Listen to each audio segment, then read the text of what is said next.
SB9 ವಾರ್ತೆಗೆ ಸ್ವಾಗತ. ಸಂಪೂರ್ಣ ಒಳ ಮೀಸಲಾತಿ ಜಾರಿಗೆ ಆಗ್ರಹಿಸಿ ನಡೆಯುತ್ತಿರುವ ಹೋರಾಟಕ್ಕೆ ಶ್ರೀ ಎಸ್ ಸಂಗಮೇಶ್ ಅಣ್ಣ ಅಭಿಮಾನಿ ಬಳಗದಿಂದ ಸಂಪೂರ್ಣ ಬೆಂಬಲ ವ್ಯಕ್ತಪಡಿಸಲಾಗುತ್ತದೆ. ಈ ಹೋರಾಟದಲ್ಲಿ ರಾಜ್ಯದ ವಿವಿಧ ಭಾಗಗಳಿಂದ ನಮ್ಮ ಅಭಿಮಾನಿ ಬಳಗದ ಸುಮಾರು 2,000ಕ್ಕೂ ಹೆಚ್ಚು ಕಾರ್ಯಕರ್ತರು ಭಾಗವಹಿಸಿ ಹೋರಾಟಕ್ಕೆ ಶಕ್ತಿ ತುಂಬಲಿದ್ದಾರೆ ಎಂದು ಅಭಿಮಾನಿ ಬಳಗ ತಿಳಿಸಿದೆ.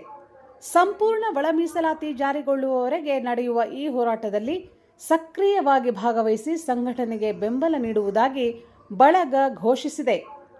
ಬಳಗದ ಪದಾಧಿಕಾರಿಗಳು ಅಧ್ಯಕ್ಷರು ಶ್ರೀ ಸುನೀಲ್ ಕಲಬಂಡಿ, ಉಪಾಧ್ಯಕ್ಷರು ಶ್ರೀ ಶ್ರೀಮಂತ್ ಇಂಗಳಗಿ, ಪ್ರಧಾನ ಕಾರ್ಯದರ್ಶಿ ಶ್ರೀ ಭೀಮಪ್ಪ ದೊಡ್ಮನೆ, ವರದಿ ಲಿಂಗರಾಜ್. ನಮಸ್ಕಾರ, ನನ್ನ ಹೆಸರು ಮಲ್ಲಿಕಾರ್ಜುನ್ ಬಾಂಬೇಕರ್ ಅಂತೇಳಿ. ಕರ್ನಾಟಕ ಸಂಪೂರ್ಣ ಒಳ ಮೀಸಲಾತಿ ಒಕ್ಕೂಟದಿಂದ ಮಾತಾಡ್ತಾ ಇದ್ದೀವಿ. ಕರ್ನಾಟಕ ರಾಜ್ಯದಲ್ಲಿ ಈಗ ಆಲ್ರೆಡಿ 30-35 ವರ್ಷ 40 ವರ್ಷ ಸುದೀರ್ಘವಾದ ಒಂದು ಹೋರಾಟದ ಮುಖಾಂತರ ನಮ್ಗೆ ಒಳ ಮೀಸಲಾತಿ ಬೇಕು ಅಂತೇಳಿ ನಾವು ಇವತ್ತಿನವರೆಗೂ ಹೋರಾಟ ಮಾಡ್ತಾನೆ ಇದ್ದೀವಿ. ಆದರೆ ಒಳ ಮೀಸಲಾತಿ ನಮಗೆ ಸಿಗ್ತಾ ಇಲ್ಲ. ಎಲ್ಲ ಆಳುವ ಸರ್ಕಾರಗಳು BJP ಆಗಿರ್ಬೋದು, ಕಾಂಗ್ರೆಸ್ ಆಗಿರ್ಬೋದು, JDS ಆಗಿರ್ಬೋದು ನಮಗೆ ಕಣ್ಣು ಒರೆಸೋ ಕೆಲಸನೇ ಮಾಡಿದೆ. ಅದು ಸಿಕ್ಕಿಲ್ಲ ನಮ್ಗೆ ಇವತ್ತವರೆಗೂ. ಮುಂದೆ ಈ 26-27ಗೆ ಅವರು ಡೆಡ್ಲೈನ್ ಏನೋ ಕೊಟ್ಟಿದ್ದಾರೆ ಸರ್ಕಾರದಿಂದ. 27ಗೆ ನಾವು ಮಾಡ್ತೀವಿ ಅಂತ ಹೇಳಿದ್ದಾರೆ. 26ರಿಂದ ನಾವು ಇನ್ನೂ ದಿನಕ್ಕೆ ನಿಗದಿ ಮಾಡಬೇಕು ಹೋರಾಟಕ್ಕೆ.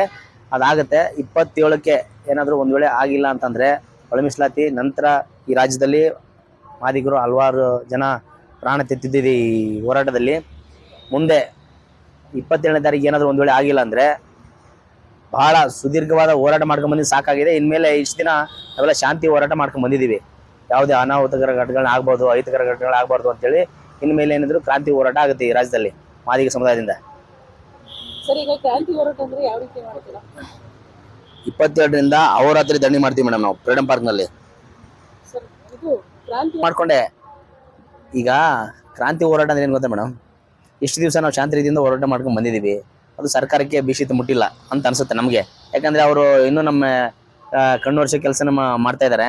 ಹಾಗಾಗಿ ಮುಂದೆ ಏನು ಮಾಡಬೇಕು, ಅನಿರ್ದಿಷ್ಟಾವಧಿ ಧರಣಿ ಸತ್ಯಾಗ್ರಹ ಮಾಡಿಕೊಂಡು ಅದು ಜಜ್ಜೇದೇನೆ ಹೋರಾಟ ಅಂದರೆ ಈಗ ಸರ್ಕಾರಕ್ಕೆ ಬಿಸಿ ಮುಟ್ಟೋ ಥರ ಹೋರಾಟ. ಖಂಡಿತ ರಾಜಭವನ, ವಿಧಾನಸೌಧ ಮುತ್ತಿಗೆ ಹಾಕುವಂಥ ಕೆಲಸ ನಮ್ಮ ಸಂಪೂರ್ಣ ಕರ್ನಾಟಕ ಒಳ ಮೀಸಲಾತಿ ಒಕ್ಕೂಟ ಮಾಡುತ್ತೆ.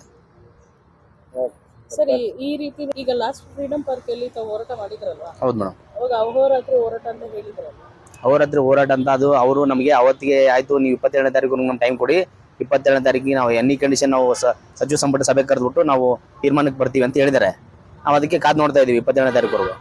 ಒಂದು ವೇಳೆ 27ನೇ ತಾರೀಕು ಆಗಿಲ್ಲ ಅಂದರೆ ನಾವು ಅಹೋರಾತ್ರಿ ಧರಣಿ ಅನಿರ್ದಿಷ್ಟಾವಧಿ ಸತ್ಯಾಗ್ರಹ ಸ್ಟಾರ್ಟ್ ಮಾಡ್ತೀವಿ ಫ್ರೀಡಂ ಪಾರ್ಕಲ್ಲಿ. ಈಗ SC/ST ಮೀಸಲಾತಿ ಜಾರಿ ಮಾಡಿದಾರಲ್ಲ, ಅದರಲ್ಲಿ ಒಳ ಮೀಸಲಾತಿ ಅಂದ್ರೆ ನಿಮ್ಮ ಮಾದಿಗ ಸಮುದಾಯಕ್ಕೆ ಎಷ್ಟು % ನೀವು ಕೇಳ್ತಾ ಇದ್ದೀರಾ? ಮಾದಿಗ ಸಮುದಾಯಕ್ಕೆ 6% ಕೇಳ್ತಾ ಇದೀವಿ ಮೇಡಮ್. ನಿಮ್ಮ ಜಾತಿಗೆ ಅನುಗುಣವಾಗಿ ಕೇಳ್ತಾ ಇದ್ದೀರಾ? ನಮ್ಮ ಜಾತಿಗೆ ಅನುಗುಣವಾಗಿ, ಜನಸಂಖ್ಯೆಗೆ ಅನುಗುಣವಾಗಿ.